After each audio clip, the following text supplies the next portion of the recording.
There's Boyle's Law, Charles' Law, Gay-Lussac's Law, Combined Gas Law, don't make fun of his name, Cole's Law, all that kind of stuff. Physical properties that you got to know is this. Number one, and by the way, if it's called gas laws, we mainly talk about gases. And now, here's one problem about gases, okay? What is their shape and volume? Go all the way back to Unit 1. For gas, there's no shape. There's no shape and No volume. no definite volume. They fill with their container. This causes problems to do measurements, to study gases.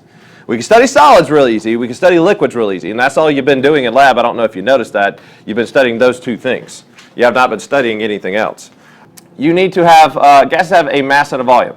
Okay? They are matter, but here's the problem with it. Just like you said, we don't have a definite shape and we don't have a definite volume. Have you tried getting the mass of a gas? No. Have you tried breathing on a balance? No. Well, you have, but you didn't get a good number. So that's the problem, okay? We need the mass and the volume of a gas. Well, here's the thing. The volume takes up whatever thing you put it in. So it doesn't matter the amount. If you have a 1 liter container of gas, it's 1 liter. It doesn't matter how much gas you have in there. So if you go pick up a propane tank, no matter how much gas you use out of that thing, even if it's almost empty, the volume of that gas will still be 5 liters because gases expand to the space in their surroundings. That's the problem. This is why it's a tough thing to measure because of the darn volume that they have. It's hard to get the mass in there because, honestly, it's hard because they don't take a definite shape. So this causes a problem. They do have a density, okay? They do have a density. For example, helium has a density. It's lighter than air, so that's why it makes things float. Number 2, they are easy to compress. This is a good thing, though, which means this brings in a third variable. We can do mass and volume, but we can't just do mass and volume for a gas. It doesn't work that way. But if we throw in a third variable called pressure, we can then start figuring out things. So here's the thing. If gases are compressible, does pressure matter? Yes, it does. So if you increase the pressure, what do you think is going to happen to the pressure or the volume on the inside? If you increase pressure. So if you increase pressure, you're squeezing harder, right? What's going to happen to the volume of a balloon if you squeeze that balloon? It's going to expand. It's going to get smaller. I hope it gets smaller. Now, here's the thing. If you don't have enough space in there, you keep pressing it, it's going to eventually pop, right? Okay, so that's just it. So think of it like this. When I say increased pressure, people get the misconception. I always tell people, think of pushing your hands together. That's increasing pressure. You're pushing up against your own hands. Okay? If you do that to a balloon or a ball, it's going to shrink. If you release pressure or decrease in pressure, you're letting off a little bit. All right, so gases fill their containers completely. That goes back to Unit 1. This goes back to that little picture. I think I zoom in. No, I don't zoom in. Oh, well. Gases fill their container completely. So, for example, whatever we cap it off to, that's what it's going to be. Gases move through each other through a process of diffusion. If you take a closer look at each one of these, you might, I'm sorry if you're colorblind. I apologize. I know. But you see the little red dots? No. Okay, sorry. So think about this. Gases move across the room. But what they mean by diffusion is that there is a rate. Notice it's really concentrated right here. Over time, what does it want to do? Does it want to stay in a closed area? It's going to want to spread out. And it's just like y'all at the end of school. You're very concentrated at the doorway, but by 4 o'clock, everybody's gone. And it's nice and quiet. Well, until the band starts playing. Anyway, number 5, gases exert pressure. We know that. And also pressure of gas in a rigid container depends on the temperature. The higher the temperature, the more pressure the gas exerts, and vice versa. So just like I told y'all this, don't do this at home, but what would happen if you heated up a closed can of refried beans? Done it, and it works. If you put it on the eye of a stove, it explodes. It does. Gases exert pressure. So here's the thing. How does the pressure increase? Well, if you increase the temperature then, is the pressure going to increase inside the container? Think about it. It's either yes or no. Well, the question, boy. Okay, if you increase the temperature of that closed can, what's going to happen to the pressure on the inside of the can? It's going to build up. It's going to build up, and is it going to get larger or smaller? Larger. Larger. So that's what's happening right here. But I want to talk about this term real fast before I do zoom into all these guys. What does the word rigid mean? It's cut up. It has a shape. I thought that too. Rigid means not cut up. I thought it did too. And again, I did think this, and a lot of y'all probably thought the same thing. Rigid means a specific set shape. You might want to know that because that's going to be important on certain questions on a test. I might say if a gas is in a rigid container, that means it is a closed, fixed container. Okay? It's a specific shape. Like it stays that shape. For example, I'll give you two examples here. If you blow up a balloon, okay, what happens to the balloon? It gets bigger and expands. That's not rigid. That's flexible. Okay? But if you put gas inside a propane tank, it doesn't expand, does it? No. It doesn't blow up. It stays at that set size. Okay? So rigid means a set size, like a propane tank. A balloon is not a rigid container. Let me go ahead and say that, because it can expand. Yeah. Technically, a football, basketball could be one, but it's not. If it's not made of metal and very solid, it's not a rigid container. If it can inflate and deflate, it's not rigid. Okay? That's really a good way to look at it. That really should be a term to know on this test, because that right there then understands like what the heck rigid means. But anyway, the pressure of a gas in a rigid container, a fixed size, depends on the temperature. So if this right here is a fixed size, let's pretend that's a propane tank. If I increase the temperature, the pressure is going to build up. And eventually, it will explode because that container can only hold so much pressure. Everything will explode depending on how much pressure it has. So here's the aerosol can. When you open up the nozzle and it sprays, hey, by the way, hairspray containers, yes, there you go. Hairspray containers actually do the same thing.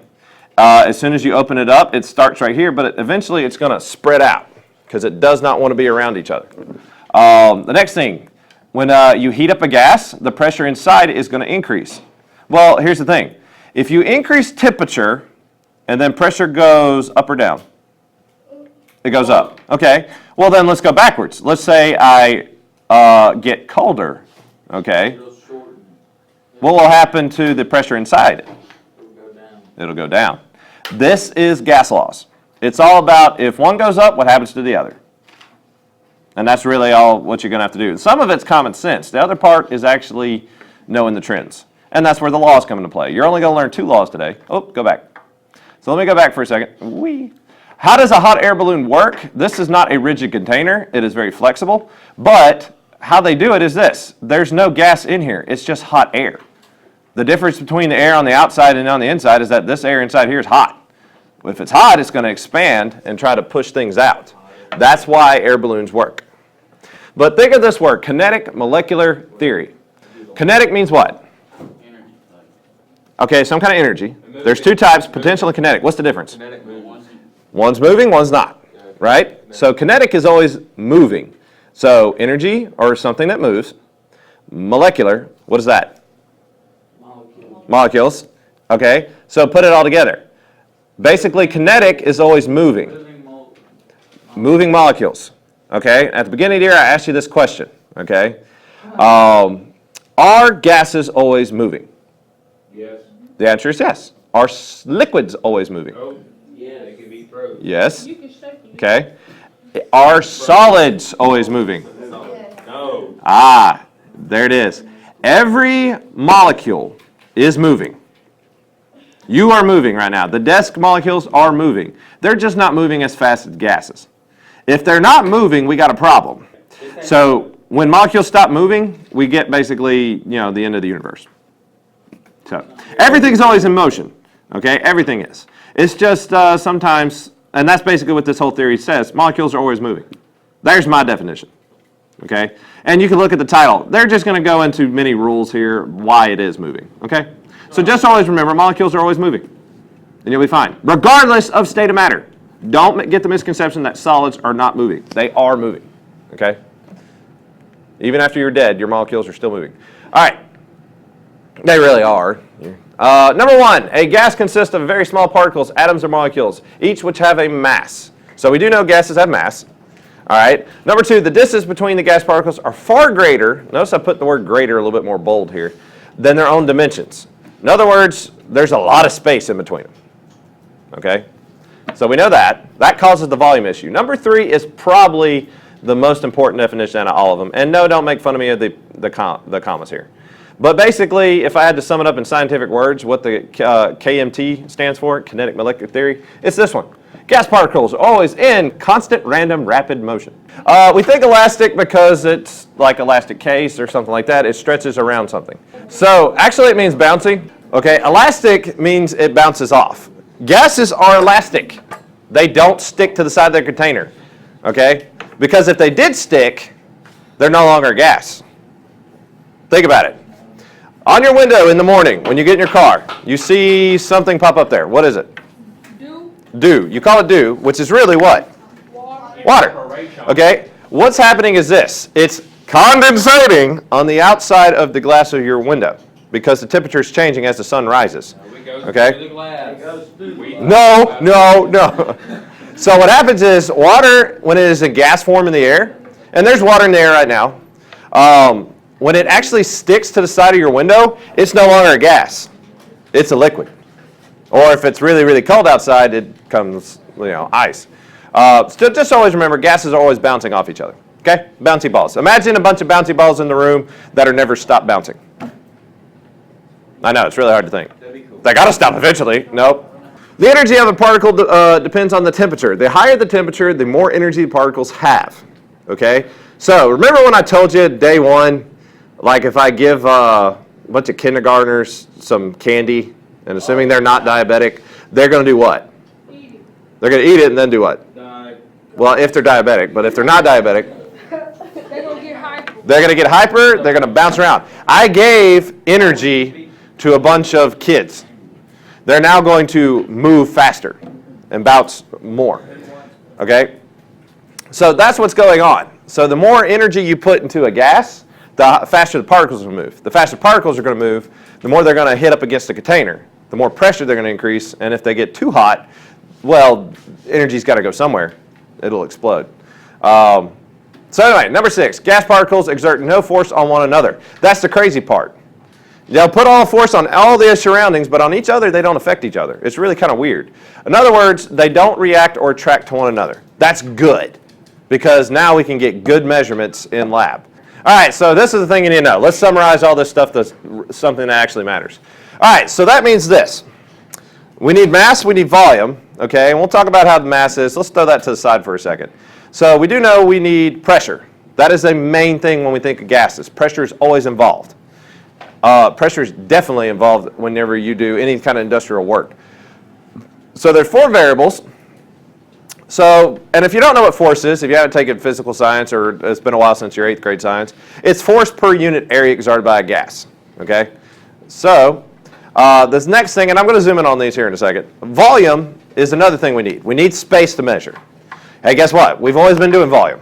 Milliliters, liters, volume. So the force per unit area, so we need pressure. We need the amount of space on that area, okay? What else is another thing we need? We got 4 variables. We got 2 so far. What else do you think gases need to know? Temperature. All right? Got to have temperature. The measurement of the amount of molecular motions. That's what temperature really is. So your body energy or your temperature, you're supposed to be 98.6 degrees. That's why you're living right now. Is because you're putting off energy. That's actually your molecular motion being measured. Your molecules inside your body moving. It's really hard to think about. So don't think about it too much, otherwise blood will shoot from your nose. One more variable. Hold on. Something has to do with mass, okay? But, and you're not wrong, we are going to use that in grams and all that. But there's one thing. Whenever we can't measure actually the mass of a gas, but we can figure out its amount. And that's usually, if you know these 3 things, you can figure out how much is actually inside the container. So some of y'all have propane tanks that tell you how much gas is left in it. That's how it works. It actually detects the pressure involved, and it kind of converts it to telling you how much gas you got left. Obviously, the more amount you have inside your container, what's going to happen to the pressure? Hey, the pressure goes up. There you go. Think about it like this. If I doubled the amount of people in here, are you going to feel more pressure? Yeah. Yeah. And hot too. So there's a correlation between all these guys. You affect one, it's probably going to affect the other 3. That's what all this unit is about. It's just these 4 variables. And that's it. So some of them are common sense.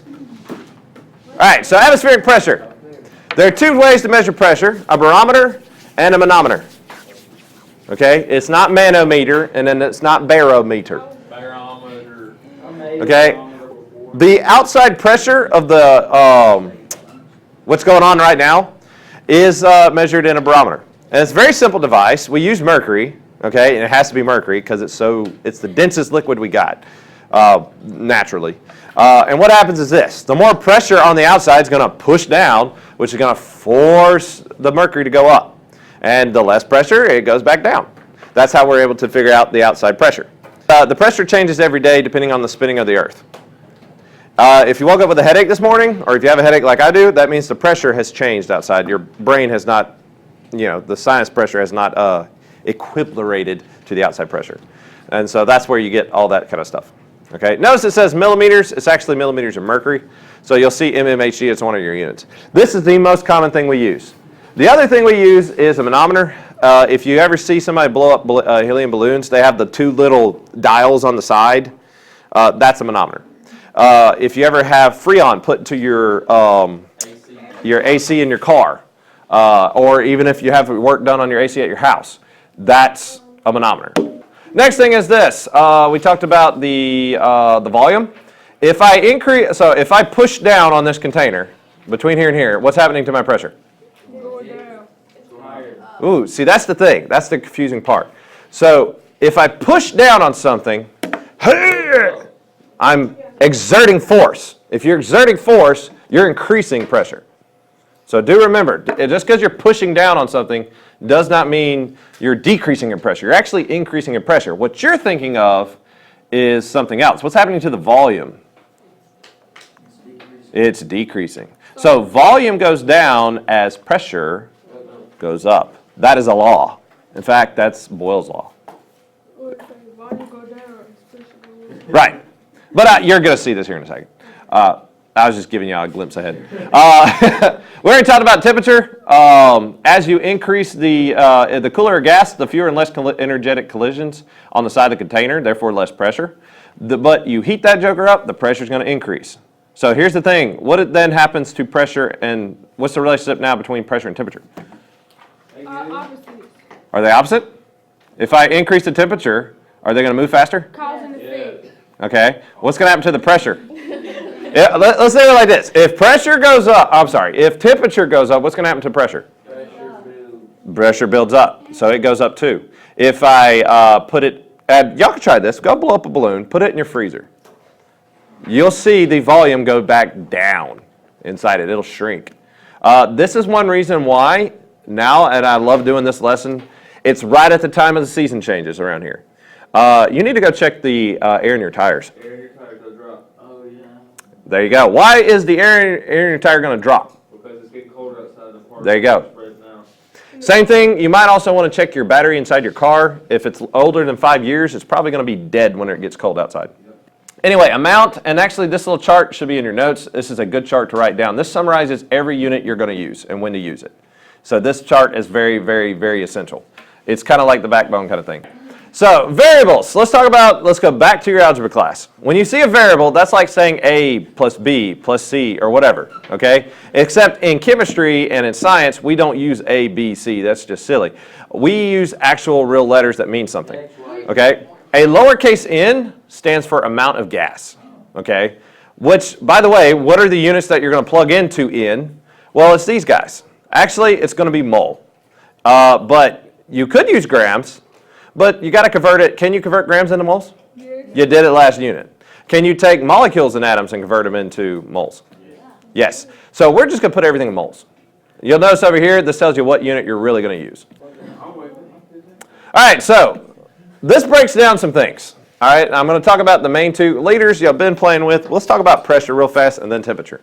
All right, so here's the problem with pressure. Okay, there are 5 different conversions you're going to do. But I will tell you there are 6, but there's only 5. For example, as you list these across, I want you to understand that every single one of these guys are equal to each other. All right, we're still going to do some conversions, but here's some good news. You're only going to have to do one-step conversions, like just one and done. You don't have to do multiple steps. 325 millimeters of mercury. Okay, convert that to ATM.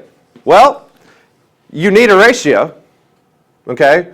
What are the two units you're dealing with in that question? Millimeters, Millimeters of mercury and what? atom. There you go. There's your ratio. There it is. Which one of these two has to go on bottom to cancel out that? 760, man. Yeah. Boop. Boom. So basically what you're doing is what? 325 divided by 760. What'd you get? Oh, I'm sorry. Are y'all looking over here? Point. Yeah. Yeah, you're going to get like a decimal. Point what? 0.43. So two things. You got KPA and you got torr. There's your ratio. Which one's got to go on bottom to get rid of KPA? Hey, man. KPA. What goes on top? 760. Torr. So multiply this by this, divided by 101. They're all equal to each other. It just depends on what unit you need it to be in. Okay? Now, keep this in mind. Which of these is the only one that has 1? ATM. Keep that in mind. You should never, when you're doing your conversion, do anything else other than if ATM is involved, it's going to be 1. All others are going to be either these numbers What involved. does ATM stand for? Atmospheres. Where you get your money from. So I'm showing you this. I'm showing you this. It would be a lot easier if we just had one unit for pressure, but everybody had to do something different. They're all useful for different things. All right, so dealing with temperature. Yeah. What do you notice down here? How to go between C and K? Yeah. The simplest conversion I'll ever give you. You add C plus 273 to get 273. Do you have to divide? Do you have to minus? Do you have to multiply? Minus. Do you have to do anything with fractions? Yeah, on square root. You got an A. You just got to add. So if I give you, yeah. if I give you 100 degrees C, which is the temperature what water boils at, what is it going to be in K? 373. Why? Because you add Celsius, man. No, you added 273 2 Celsius. Same thing. Okay. That sounds pretty So, all right, let me get it this way now. Here's a curveball. Okay. If I have 300 K, how much C do I have? You got 200. No. No. Wait, you said 300K? If I have 300 K, You got 27. Negative. how do you put it in I was C? gonna say 27. You subtract. Celsius. To subtract 273. Yeah, man. You can do that. One of y'all do that. 27. 27. Okay? That's how you go between the two. If you're going to C, you subtract. If you're going to K, you add. Bada bing. I'll go ahead and tell you, in this class, and you're going to be more used to adding, because I'm going to give it to you in C, you're going to have to put it in K. Let me go ahead and tell you, if it is not in K, you have to put it in K. You do not have a choice. So everything on this test is going to be in K. Got to be in K, everything. You're going to write that. All right, I'm going to tell you it again later, but in the notes, but I'm telling you right now, just go ahead and put it in K. So STP, all right, I told you STP does not stand for scientifically treated petroleum. You might know that about that company. And it also does not stand for stone temple pilots, okay? It stands for standard temperature pressure. You told me, you heard me talk about it. Yeah, I know, I put it in. an actual band? Yeah, it's a real band. They're from the 90s. My dad listens to them. Hey, don't make fun of STP. All right. They're like up there with Creed. Hey. They do have that. Standard temperature pressure is this. We briefly talked about this last unit. Now I'm actually going in depth where you got to know it. This is important. You got to know a specific temperature and specific pressure, because here's the thing. I might give you a question like, what is the volume at STP? And then you're going to be like, well, what's STP? What unit do I use? Well, okay, here's the two units you're going to use. 1 ATM and 273K. That's the STP. Standard pressure is 1 ATM. Well, that makes sense, right? Because what is standard pressure in our average day? 1 ATM. Now, it does fluctuate around there. It might go up to 1.01, 0.99. You know, if it goes up too high, your head will, pop. But anyway. Really? No, I'm just kidding. But standard pressure, okay, that's typically what's going on when you walk outside. You just need to know it's 1 ATM. All right, here's a curveball. How much is that in millimeters of mercury? What? If I have 1 ATM, how much is that? 760 millimeters. So guess what? If they give you a question on a test that says put it in standard pressure in units of millimeters of mercury, you really don't have to do any conversion. Just go down. All these are at STP. Next thing is temperature. Why is that at 273 K? Well, what is that in C? 300, JK. How do you go from K to C? Subtract 273. What's 273 minus 273? 0. 0 degrees C. Oh, that's right. What temperature does water freeze at? 0. So Celsius. that is the freezing point of water, which water covers the whole planet, so that's why we use that as a standard, and 1 ATM. So basically, when you have something at STP, it's at standard pressure, okay, and the freezing point of water. That's how we're actually able to do this. Why do we need a standard? Well, we got to have somewhere to start. So that's why we use a standard. Can you go less than 0 degrees C? Yeah. Yeah, you can have negative 32. Now here comes the big question. What is the lowest you can go temperature-wise? Negative. Is it infinite? Yeah. That's the problem. There is a limit there. Negative. You say that, and we all die. Actually, there is a limit, because if we actually do achieve the lowest temperature possible, remember when I told you about that black hole thing? Yes. Yeah, that's what will happen. Everything will stop. So here's the thing. We have 0 degrees C, where is the freezing point of water. All right, so let's say we got 100 degrees C. And you can convert this to K if you want. So at 100 degrees C, water boils. And then at 0 degrees C, it freezes. And you can go below the freezing temperature of water. But there is a stopping point. And that is based on absolute zero. Why is it called absolute zero? Well, it's absolute. Yeah. You can't go past it. It's absolute zero, okay? And absolute zero is not in Celsius. It's in the other unit you've been putting everything in, or we just introduced today, which is Kelvin. So what are the three temperatures based on? Okay, well, let's break it down. Fahrenheit. How did we figure that one out? What do you think it's based on? Oh, I'm sick. I got to figure out. I think I'm running a fever. Mama. Your mama? Yeah. No. Your mama. No. Degrees of Fahrenheit is actually based on the temperature of your blood. Okay? Typically, your blood body temperature is, 98.6. there you go. But on average, if we that's average body temperature. So that means if we took everybody's body temperature in here and we averaged them together, it'd be 98.6. However, here's the issue. Women's body temperature is lower than men's. They cold. The reason why is because women have less testosterone. And that's why. Here's your answer here. What is degree C based on? Kelvin. Oh yeah, the absolute zero. The freezing of water and the boiling water. The boiling point. Well, the freezing point of water is 0 degrees C. That is And it boils at, 100. isn't that a really good range? That is That sounds about right. So that's why we use it. What is K based on? No, all right, this is a degree symbol, by the way. All right, this is degree, not a zero. Why do I not have a degree symbol for K? because it's not in degrees or something. Like That's right. We don't say degrees K. We say degrees C. We say degrees F.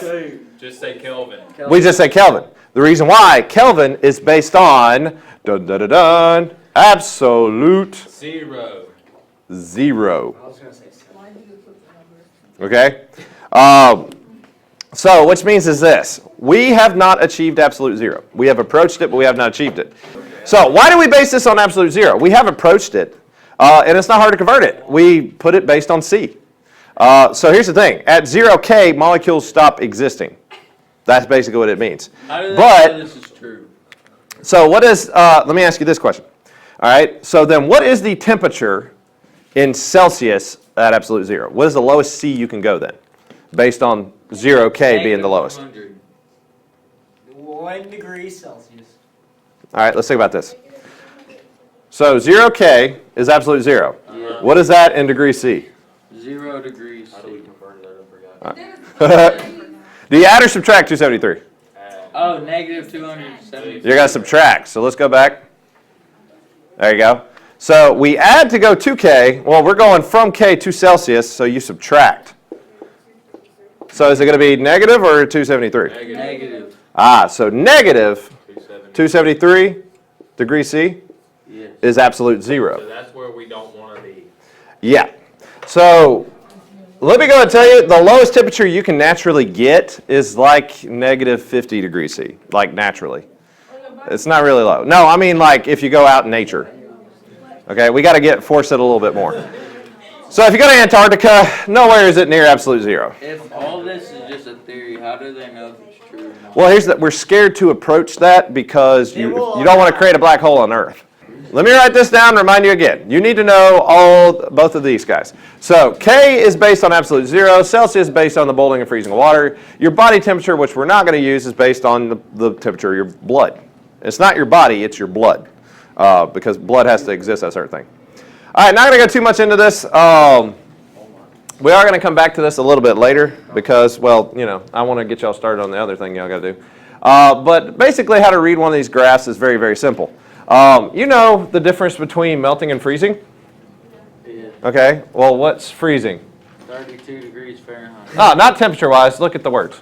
Solid. Going from a liquid to a solid, you're freezing, right? Yeah. And if you go from solid to liquid, You're melting. so what is the point? Does that mean that they're both the same point? Yeah. Yes. Yeah. Melting and freezing have the same point. So in other words, this is I'm going to blow your brain out again. Water freezes at 0 degrees C, It also okay? But it also melts at 0 degrees C. That's the point. When you reach 0 degrees C, it's not a liquid, nor is it a solid. It's actually aqueous. both. What do you think a slushy is? When you go get a slushy at Sonic, you actually don't have one state of matter. You have two states of matter at the same time. That's a slushy. So when they're at 0 degrees C, it's a slushy. I like Even Okay. like 0.1 is melting. So yeah, that's the crazy part. You go negative 1 degree C, it's now locked in at being a ice. Okay. If you get it at above that temperature, like positive 1 degree C and above, then it starts heating up and melting. And so that's the thing. If it stays at 0, it'll be both states of matter. Crazy thought. When it doesn't turn to a liquid, how would it be considered a liquid? You killed wet.